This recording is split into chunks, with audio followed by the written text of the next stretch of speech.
bugs! Welcome back to the Jackson Hinds Library Systems Summer Reading Photography class.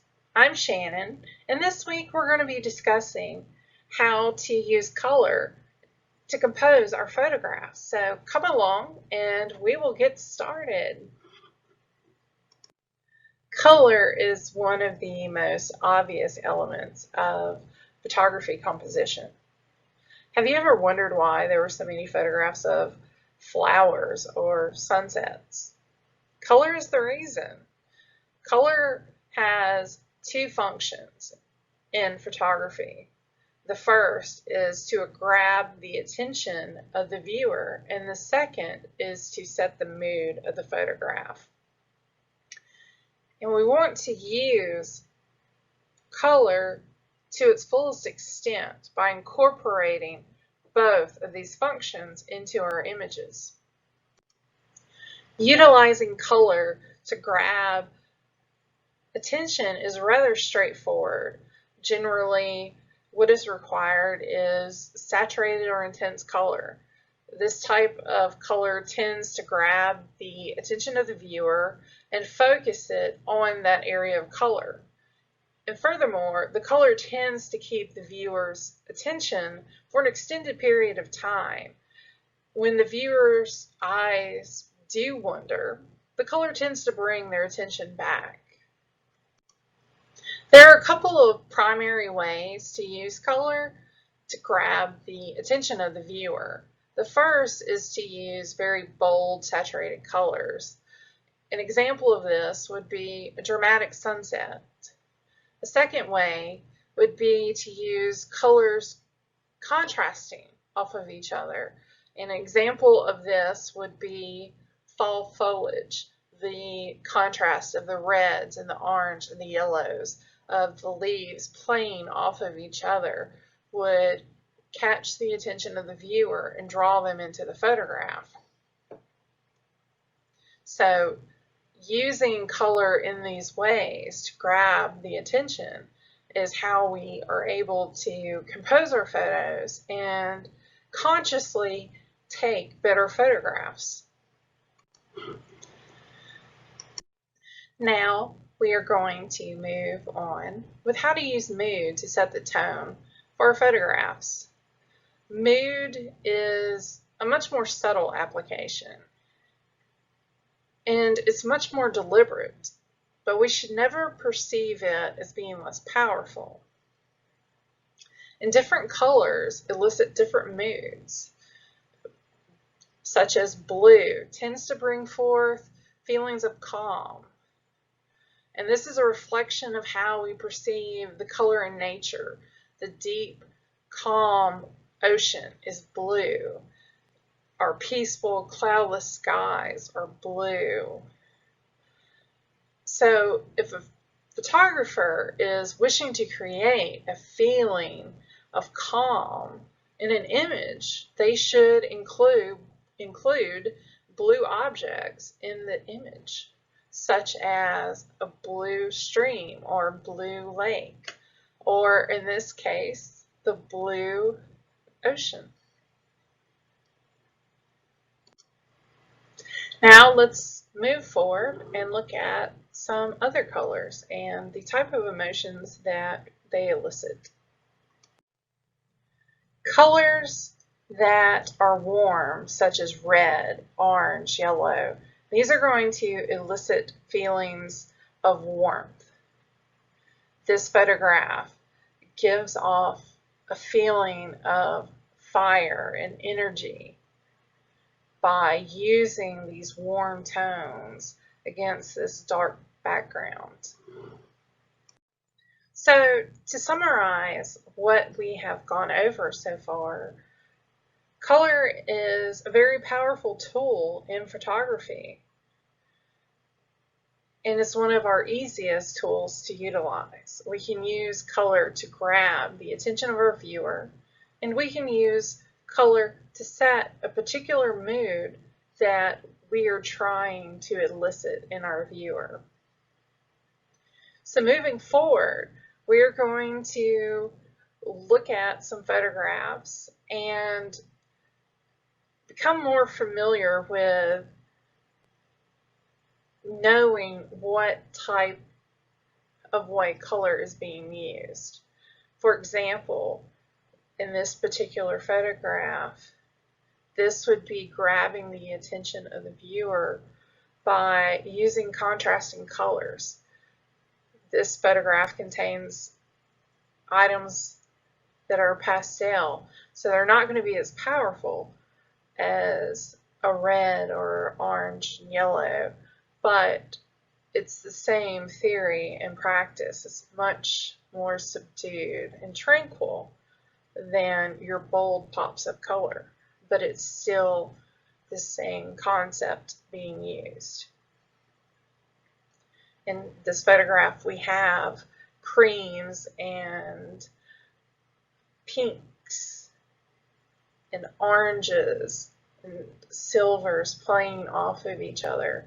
And then we also have the reflection of the light catching the luster of these freshwater pearls.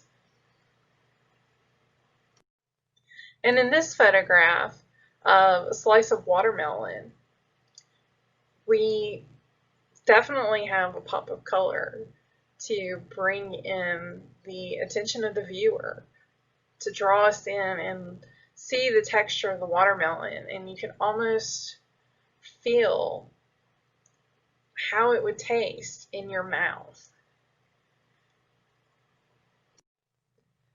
This photo is a very simple photo that I took downstairs at the Majure Library, and I used this red balloon right here as a way of showing how these bold pops of color draw our eye in to the photograph.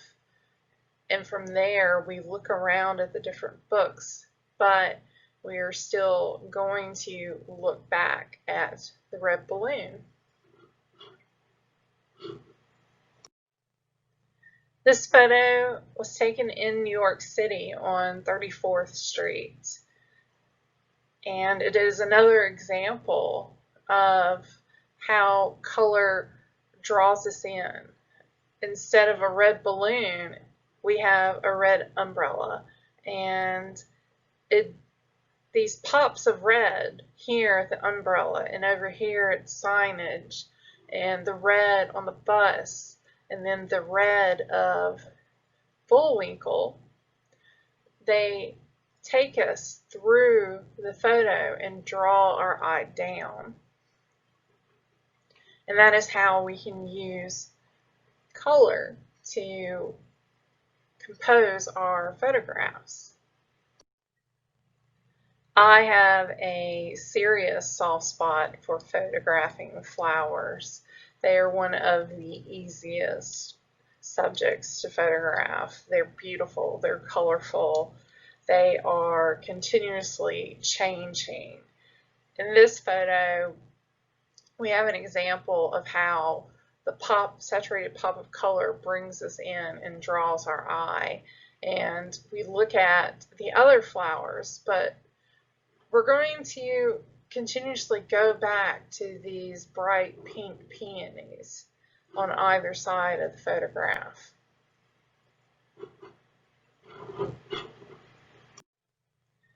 In this photo, the red peppers immediately draw our attention,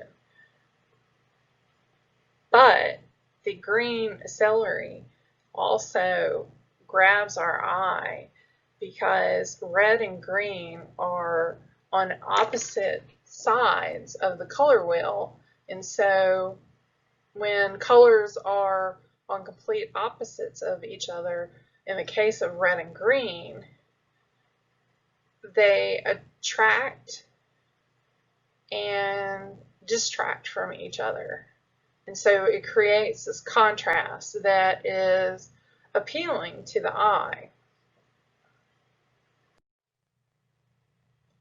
You might be a little confused and wondering, why is there a black and white photo while we're talking about color photography?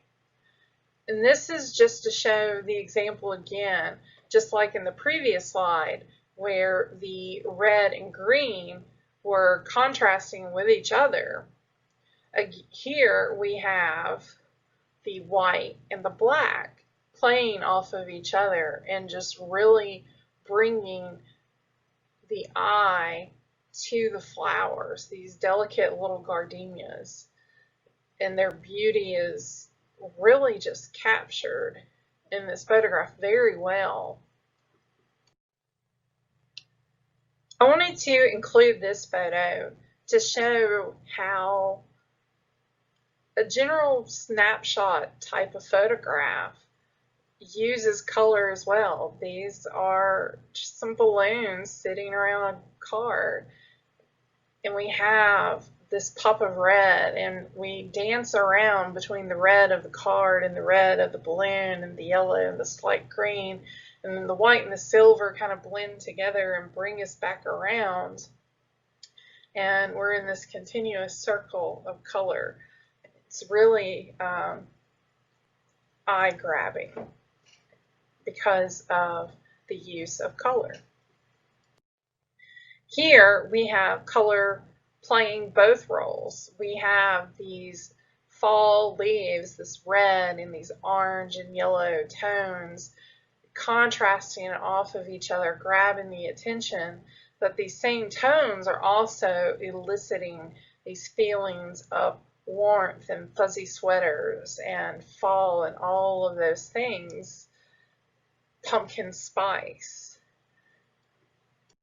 Now we've come full circle. This week we have looked at how a bold pop of color can draw in the eye of our viewer. And we have seen how we can be deliberate in our composition and use specific colors to elicit desired emotions in our viewers.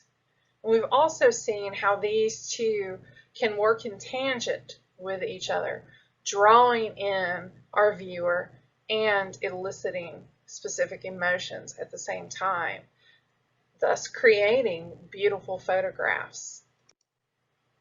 Shutterbugs, I would like for you to venture out around your room, your house, your backyard, your neighborhood, whatever is available to you, and find pops of color and use them to compose photographs.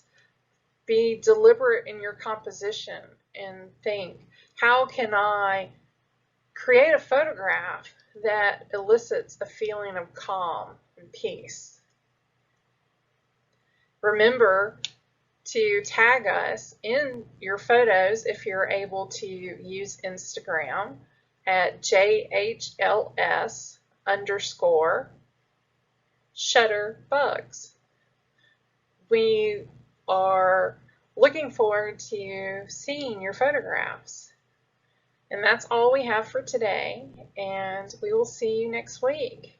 Bye, Shutterbugs.